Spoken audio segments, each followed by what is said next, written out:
সামনে দাঁড়িয়ে আছি আমাদের ন্যায্য দাবি নিয়ে। এক দফা এক দাবি, আমরা সনদ চাই, সামনে সনদ পিছনে মৃত্যু, এই দাবি নিয়ে। আমরা এই দাবি নিয়ে গত 15 তারিখ থেকে আন্দোলন করে আসতেছি, আজ অব্দিও আমরা আন্দোলন করতেছি।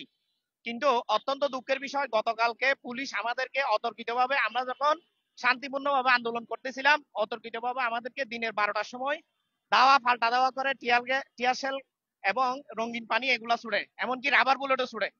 এটার কারণে আমাদের অনেক আন্দোলনকারী, মিনিমাম 50 জন মতো আহত হয়েছে, বিভিন্ন হাসপাতালে ভর্তি আছে, এখনো ভর্তি আছে। আজকেও আমরা আমাদের অনেক আন্দোলনকারী এই গরমের মধ্যে দাঁড়িয়ে থাকতে না পেরে 2-3 জন আপনার বেহুশ হয়ে পড়ে গেছে, ওনারা হাসপাতালে ভর্তি আছে। গতকালকে পুলিশ কোনো কারণ ছাড়া, কোনো অভিযোগ ছাড়া আমাদের 8-10 জন আন্দোলনকারী নেতাকে ধরে নিয়ে গেছিল, রাত্রে আবার ওনাদেরকে ছেড়ে দেয়। আমার কথা হলো, এই প্রহসনের রেজাল্টের উপর ভিত্তি করে পুলিশ কেন আমাদেরকে আমাদের ন্যায্য দাবিটা আদায় করার জন্য সুযোগ করে দিচ্ছে না? আমরা কেন আমাদের এই স্বাধীন বাংলাদেশের মধ্যে আমাদের দাবি নিয়ে, অর্থাৎ আমাদের যেটা ন্যায্য দাবি সেটা নিয়ে কথা বলতে পারবো না? আমার কথা হলো এটা। আর আমরা যে আন্দোলনটা করতেছি, আপনারা হয়তো অনেকে ভুল বুঝতেছেন আমাদেরকে। আমরা সবাই এখানে যারা দাঁড়িয়ে আছি সবাই 18তম নিবন্ধন পরীক্ষায় প্লিরি এবং রিটেনে পাশ করা। এনটিআরসি এর একটা নিয়ম হলো, যারা রিটেনের মধ্যে পাশ করবে তারা অবশ্যই ভাইভাতে পাস। আর অত্যন্ত দুঃখের বিষয়, গত 13তম থেকে শুরু করে 17তম পর্যন্ত যতগুলো সার্টিফিকেট দেওয়া হয়েছে, প্রত্যেকটা সার্টিফিকেটের মধ্যে ভাইবার নাম্বার যোগ আছে। কিন্তু অত্যন্ত দুঃখের বিষয়, এইবারে তারা যে সার্টিফিকেট দেয়, এই সার্টিফিকেটের মধ্যে শুধু রিটেনের নাম্বারের ভিত্তিতে রেজাল্ট দেওয়া হয়েছে। রিটেনের নাম্বারের ভিত্তিতে যদি রেজাল্ট দেওয়া হয়, আমরা 60,000 যদি, ওরা 60,000 যদি পাস করে, আমরা বাকি 20,650 জন কেন পাস করবো না? আমার প্রশ্ন এই জায়গায়। অর্থাৎ এই রেজাল্টটা দেওয়া হয়েছে শুধুমাত্র আপনার রিটেনের ভিত্তিতে, ভাইবার ভিত্তিতে কোনো রেজাল্ট দেওয়া হয় নাই। আর প্রহসনমূলক ভাইবার মধ্যে লটারির মাধ্যমে আমাদের রেজাল্টটা দেওয়া হয়। এখানে অনেকে আছেন প্রত্যেকটা পরীক্ষার মধ্যে, অর্থাৎ আমাদের প্রত্যেকটা বিভাগে যে বিভাগে পরীক্ষা দিছে, অনেকে আছেন ফার্স্ট হবে, সে এখন আজকে ফেল হয়ে রাস্তায় ঘুরতেছে। আমরা অনেক দূর থেকে আসছি, আমি কক্সবাজার থেকে আসছি, বুঝছেন? এখানে 40 পেয়েও পাস করছে, 50 পেয়েও পাস করে, কেমনে সম্ভব এগুলো?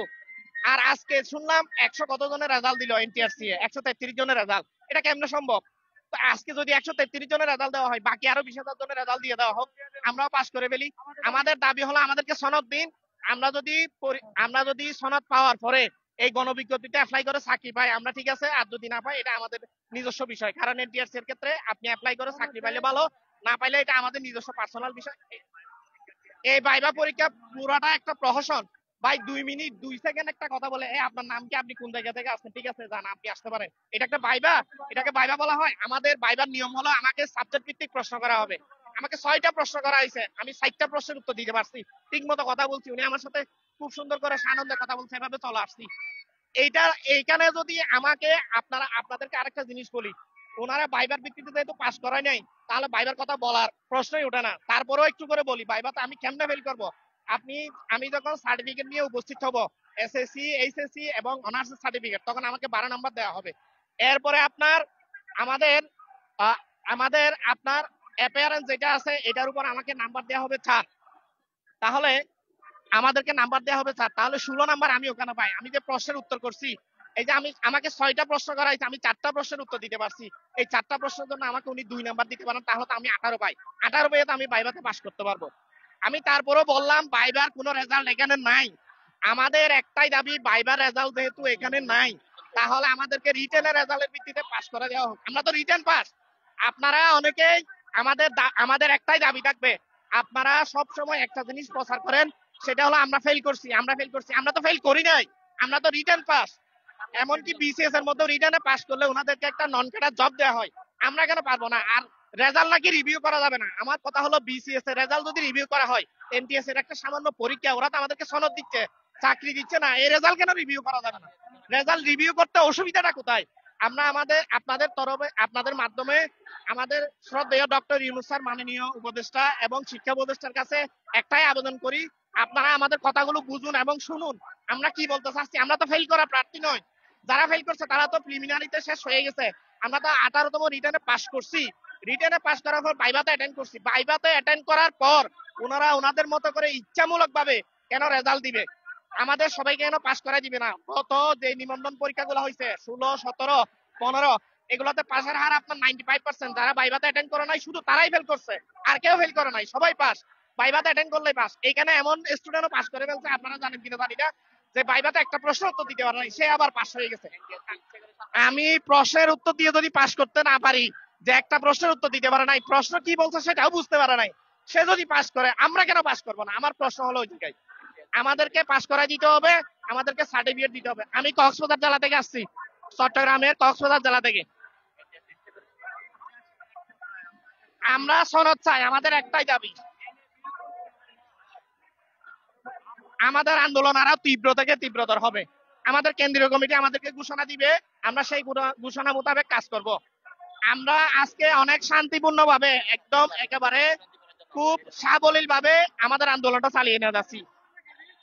বুঝি নাই, আমরা রিটে যাবো যে এটা পরবর্তী সিদ্ধান্ত, যাওয়ার সম্ভাবনা আছে, তবে আমরা রিটে যাওয়ার এই মুহূর্তে কোনো প্ল্যান নাই। আমাদের এই মুহূর্তে রিটে যাওয়ার কোনো প্ল্যান নাই। আমরা আমাদের ন্যায্য দাবিটা আন্দোলনের মাধ্যমে আদায় করে নিতে চাই। রিটে গেলে এগুলো অনেক প্রসেসিং এর বিষয়, আর আমরা আমাদের বৈধ জিনিসের জন্য রিটে কেন যাব? আমরা কি মামলা করব? আমরা মামলা কেন করব? আমরা কি অপরাধী নাকি? আমরা সবাই এখানে এখানে আপনি যাদেরকে দেখতেছেন সবাই এডুকেটেড, অনার্স মাস্টার্স পাস করা, বিভিন্ন কলেজ ইউনিভার্সিটি থেকে। ইউনিভার্সিটির স্টুডেন্ট কেমনে ফেল করে? আমি মনে হয় কলেজ থেকে পড়ালেখা করছি, বিবিএমবিএ করছি। শূন্য শূন্য পদ অলরেডি দিয়ে দিছে, কিন্তু মেরিট লিস্ট এখনো দেয় নাই। চাইলে ওনারা আমাদের রেজাল্ট দিয়ে আজকে আমাদেরকে সার্টিফিকেট দিয়ে মেরিট লিস্টের মধ্যে অন্তর্ভুক্ত করতে পারে। এটা কোনো বিষয় না, এটা সম্ভব। বুঝি নাই, যদি না দেয় আমরা আমাদের কেন্দ্রীয় কমিটি আমাদেরকে যে নির্দেশনা দেয় সে অনুসারে কাজ করব। এ হলো আমাদের কথা। আমি আবারও বলতেছি, আমরা সনদ চাই, আমরা ফেল করা প্রার্থী নয়, আমরা পাস করা প্রার্থী। আপনারা আপনারা গতকাল মাসুদ স্যারে, ডিসি মাসুদ স্যারে যে কথা বলছে ওইটা নিয়ে আপনারা বিভ্রান্ত হবেন না। আমরা ফেল করি নাই, আমরা রিটেনে পাস করছি, পাস করার পর ভাইভাতে অ্যাটেন্ড করছি, আমাদের কিন্তু ফেল করানো হয়েছে, আমরা ফেল করি নাই। আপনারা এই জিনিস প্রচার করুন। অনেক মিডিয়া, বিশেষ করে দৈনিক শিক্ষা আমাদের বিরুদ্ধে লিখতেছে, ওনারা বলতেছে আমরা ফেল করছি, আমরা তো পাস করছি। আচ্ছা ঠিক আছে।